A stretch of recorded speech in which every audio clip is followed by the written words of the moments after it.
जय सच्चिदानंद स्वामी जी। जय सच्चिदानंद, जय सच्चिदानंद। स्वामी जी, कर्मों की स्ट्रेंथ भाव की तीव्रता पे आधारित है। यस। भाव की तीव्रता किन किन बातों पर निर्भर करती है? भाव की तीव्रता वो किन किन आपके बातों पर निर्भर करती है? हाँ आपके अज्ञान का लेवल जो है वो लेवल हम्म। के आधार से, और हम्म। आपका वो अज्ञान के उपयोग, ये दोनों के ऊपर आधारित है। अज्ञान का लेवल और वो अज्ञान का एप्लीकेशन, अच्छा। उसके आधार से आपका कर्म बनता है। जैसे आपका अज्ञान का लेवल आपका ज्ञान का लेवल 350 है, मतलब आपका अज्ञान 351 से 360 है। समझ में आया? हम्म। तो हाँ जी। आपका अज्ञान का लेवल 351 से ऊपर का है, उसका मतलब आपकी स्ट्रेंथ भी उसी लेवल की रहेगी। हाँ जी। समझ में आया? हाँ जी। हाँ जी। हाँ। तो वो कर्म भी स्ट्रांग बनेंगे, पाप का बने या पुण्य का बने, दोनों में स्ट्रेंथ रहेगी। हम्म। तो उसमें तो फिर क्योंकि ईगो पाप भी आ पुण्य जाएगा दोनों, ना ईगो तो स्वामी जी कॉमन है, फिर? ईगो तो रहेगा। ईगो हाँ। तो 360 तक रहेगा। हाँ। चार्ज भाव और पुरुषार्थ का हम्म। आधार एक ही है। हम्म। प्रीवियस बर्थ का डेवलपमेंट, वर्तमान का ज्ञान और वर्तमान के संयोग, ये दोनों तीनों चीजें यस। चार्ज करने में भी काम में आती हैं। इनकी यस। जरूरत यस। होती है। और पुरुषार्थ में भी यही तीनों चीजें चाहिए। हैं जी? मतलब तीनों आप चीजें। इसको चार्ज आप इसको चार्ज कहो या पुरुषार्थ कहो, दोनों एक ही बात है। चार्ज का मतलब होता है कर्मों का चार्ज करना। पुरुषार्थ का मतलब होता है आपके पास जो ज्ञान है, वो डेवलपमेंट वाला ज्ञान, वर्तमान ज्ञान और वर्तमान संयोग, इसका उपयोग हम्म। करना। तो पुरुषार्थ कहोगे या चार्ज कहोगे, एक ही बात है। वो एक ही बात है, प्रेजेंटेशन वही मैंने। डिफरेंट है। हाँ, वही मैंने कंफर्म करना था, वो दोनों एक ही चीज, क्योंकि मेरी समझ में एक ही चीज आ एक रहा था। एक ही है। जी और जी दूसरे, जी। एक हमारी हमारी आध्यात्मिक यात्रा देहाध्यास यानी देह में आत्म बुद्धि से सहजिकता, फिर उसके बाद सहज आत्म स्वरूप परम गुरु। हम्म। सहज आत्म स्वरूप परम गुरु जो कि श्रीमद् राजचंद्र जी ने बताया है, उसका जो सहज आत्म स्वरूप है वो केवल दर्शन है। हाँ हाँ, बताओ बताऊंगा। हमारा अध्यात्म विज्ञान का पुरुषार्थ वो देहाद्यास को खत्म करने के लिए है। हम्म। और अगर आध्यात्मिक दृष्टि मेरे पास नहीं है, तो हमारा पुरुषार्थ पाप और पुण्य सेंटर पॉइंट रहेगा। हम्म। आप समझे? जी।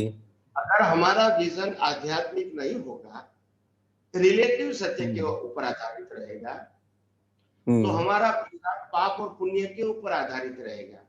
और हमारी दृष्टि अगर आध्यात्म रहेगी, तो कैसे भी करके देहाद्यास को खत्म करना है।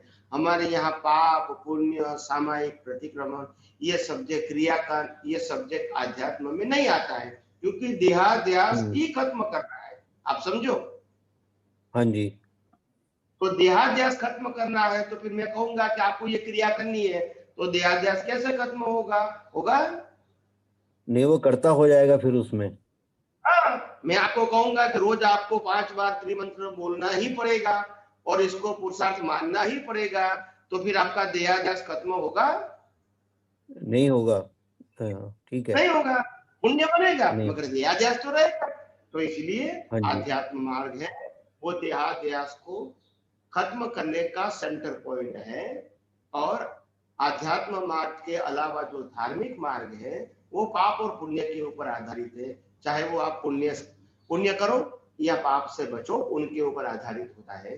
तो उसमें बहुत सारी प्रक्रिया या क्रिया जुड़ी हुई होती है। और इसीलिए आध्यात्म में से देहाध्यास ही खत्म करना है, तो मन वचन काया और उनकी अवस्था वो आध्यात्म मार्ग में सब्जेक्ट नहीं हो सकता है। उनसे मुक्त रहना ये सब्जेक्ट होना हाँ, मुक्त चाहिए। रहेगा वो सब्जेक्ट है। मन को हर सुधारना, अवस्था। भाषा को सुधारना, वर्तन को सुधारना, ये सब्जेक्ट आध्यात्म मार्ग में नहीं होता है। हम्म तो आपकी प्रकृति कैसी भी है, अच्छी या बुरी है, मगर मैं मन वचन काया से मुक्त हूं और मन वचन काया की अवस्था कुदरती रचना है, यही हमारा पुरुषार्थ है। फिर हमारी प्रकृति चोरी करती है या अच्छा व्यवहार करती है, मगर हमको कुदरत की रचना के रूप में ही देखना है, अच्छे बुरे के रूप में देखना नहीं है, क्योंकि हमको देहाध्यास खत्म करना है।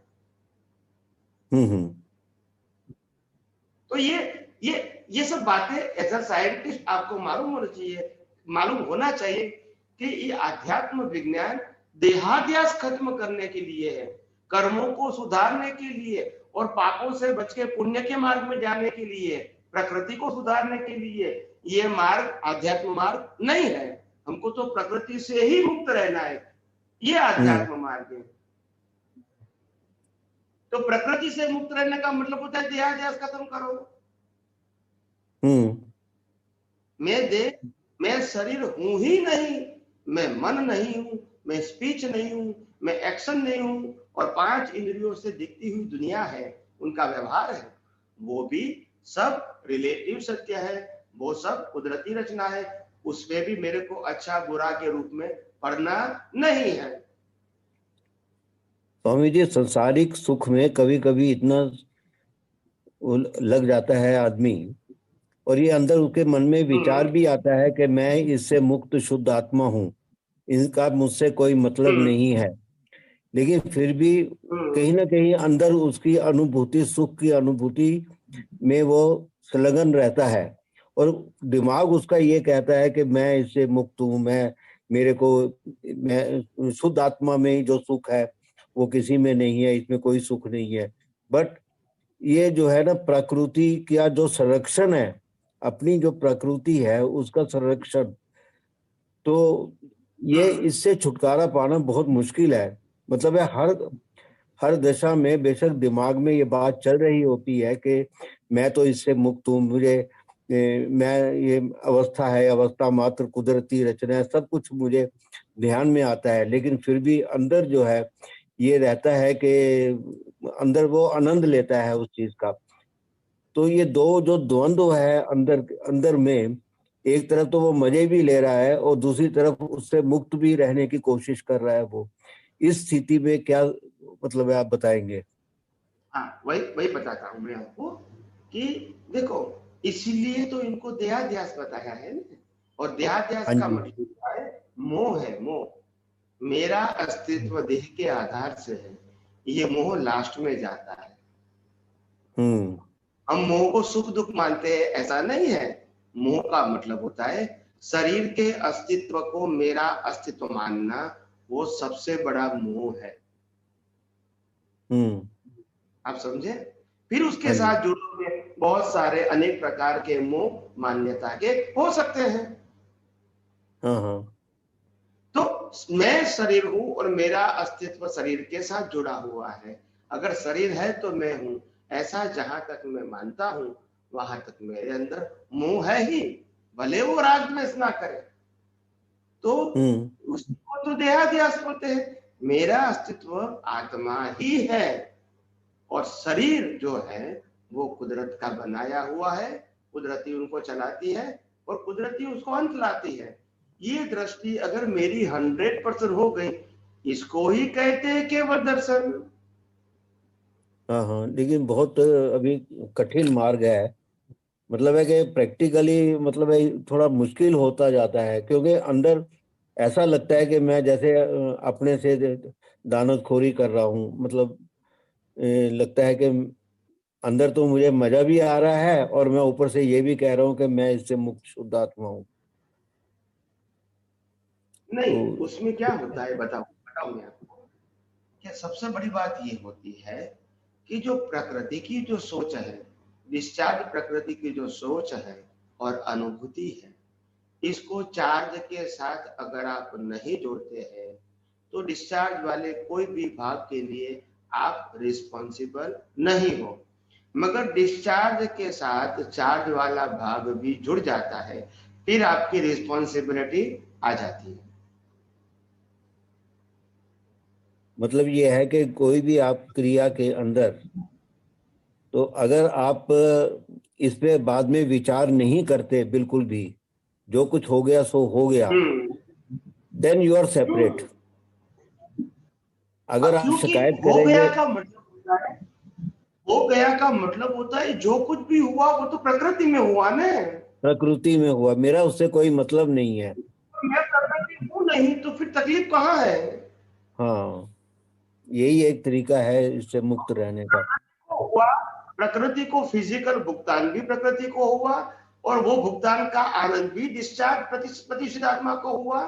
मगर हाँ, मैं डिस्चार्ज प्रतिष्ठित आत्मा के अंदर क्या विजन है? मैं तो शुद्धात्मा हूं, और मन वचन काया उसकी अवस्था तो कुदरती रचना है। तो उसमें कुदरती उनको है। जो सुख हुआ, वो सुख मेरा सुख तो हो ही नहीं सकता है, क्योंकि वो तो मेरा स्वभाव भी नहीं है और ना ही मेरी दृष्टि है।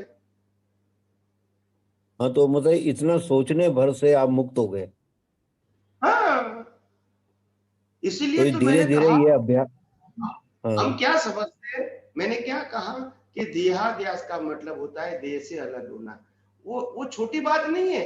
देहाध्यास शब्द बहुत बड़ी बहुत बात है। डीप, मन से अलग बहुत होना, वाणी से अलग होना, क्रिया से अलग होना, पांच इंद्रियों के अनुभव से अलग होना, और फिर लास्ट में देह के आधार का अस्तित्व से अलग होना, वो लास्ट देहाध्यास होता है।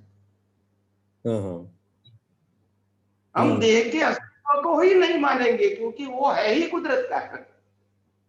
हाँ, यही मुश्किल है बस। हाँ, वो लास्ट में जाएगा। वो श्रीमद हाँ, राजचंद्र को था ने, हाँ, तो आप बिल्कुल। चाहे राजचंद्र बनने रहे हो, हाँ, हाँ, तो वो बिल्कुल ठीक है। मैं शरीर के आधार से मुक्त हो जाऊं, वो लास्ट में जाएगा। उससे पहले शरीर के साथ जुड़े मन वचन काया और पांच इंद्रियों की जो अवस्था होती है, इससे पहले धीरे धीरे धीरे करके मुक्ति पाओ, और लास्ट में बॉडी का अस्तित्व ही मेरा अस्तित्व नहीं है, हाँ, वो लास्ट में आएगा, लास्ट में आएगा। बिल्कुल लास्ट में आएगा। हुँ? ठीक है, अभी तो हाँ प्रयत्न हो रहा है। अच्छा, जी जी जी। स्वामी जी, सहज आत्म स्वरूप परम गुरु, परम गुरु इसमें आपकी प्रतिष्ठित आत्मा है? मतलब सहज आत्म स्वरूप परम गुरु, तो इस वाक्य में जो परम गुरु है वो आपकी प्रतिष्ठित आत्मा। परमात्मा है। परम गुरु का मतलब परमात्मा। परम शब्द मैंने बहुत बार कहा है, परम हाँ, शब्द परम तो है। शाश्वत को लगता है। अच्छा, हाँ, हाँ, ठीक है। मतलब शुद्ध आत्मा के लिए परम गुरु का इस्तेमाल किया है। परम का मतलब होता है शाश्वत, शाश्वत। गुरु का मतलब होता है जो बाहर दिखता है वो, मगर परम गुरु बताया मतलब जिसका अंत नहीं होता है वो परम गुरु है। वो परम गुरु, मतलब तो वो परमात्मा ही है और कोई नहीं है। परमात्मा है और कोई नहीं है। ठीक है। हाँ हाँ। जय जय सच्चिदानंद। सचिदानंद।